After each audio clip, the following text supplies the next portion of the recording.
ফিলিস্তিনি ইসরায়েলি বর্বরতায় নারী শিশু হত্যার প্রতিবাদে আজও রাজধানী সহ দেশের বিভিন্ন স্থানে বিক্ষোভ কর্মসূচি হয়েছে। বেশ কয়েকটি ইসলামী দল ও বিভিন্ন সংগঠন এ আয়োজন করে। বিক্ষোভ মিছিল থেকে ইসরায়েলি পণ্য বয়কটেরও ঘোষণা দেওয়া হয়।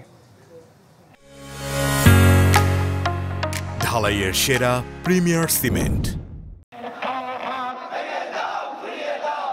হাতে ফিলিস্তিনের পতাকা, মুখে ইসরায়েল বিরোধী স্লোগানে মুখর জাতীয় মসজিদ বাইতুল মোকাররম এলাকা। জুমার নামাজ শেষে বের হওয়া মিছিল থেকে দাবি তোলা হয় ইসরায়েলি পণ্য বয়কটের।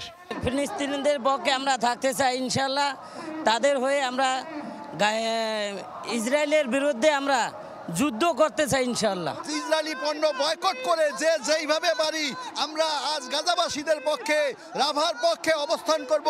আমি আসছি ফিলিস্তিনিদের উপর অত্যাচার চলছে, সেই অত্যাচার যেন কেউ না করতে পারে, এর বিচার চাই আমরা।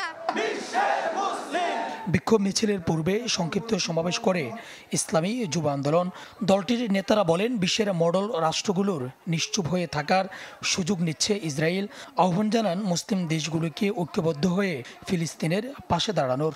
আহ্বান করছি, অতি দ্রুত যুদ্ধ বন্ধ করুন, ফিলিস্তিনকে স্বাধীন হিসেবে রাষ্ট্র ঘোষণা করুন। জাতিসংঘ, ওআইসি সহ বিশ্ব যে আন্তর্জাতিক যে সমস্ত সংস্থা রয়েছে, আমরা তাদেরকে কার্যকরী ভূমিকা পালন করার আহ্বান জানাচ্ছি।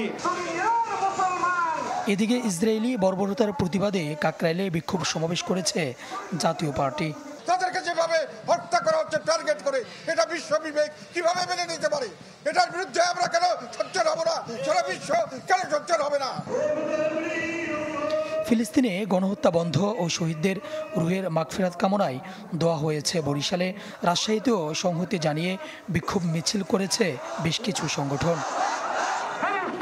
এছাড়া দেশের বিভিন্ন স্থানে জুমার নামাজ শেষে বিক্ষোভ ও দোয়া কর্মসূচি পালিত হয়।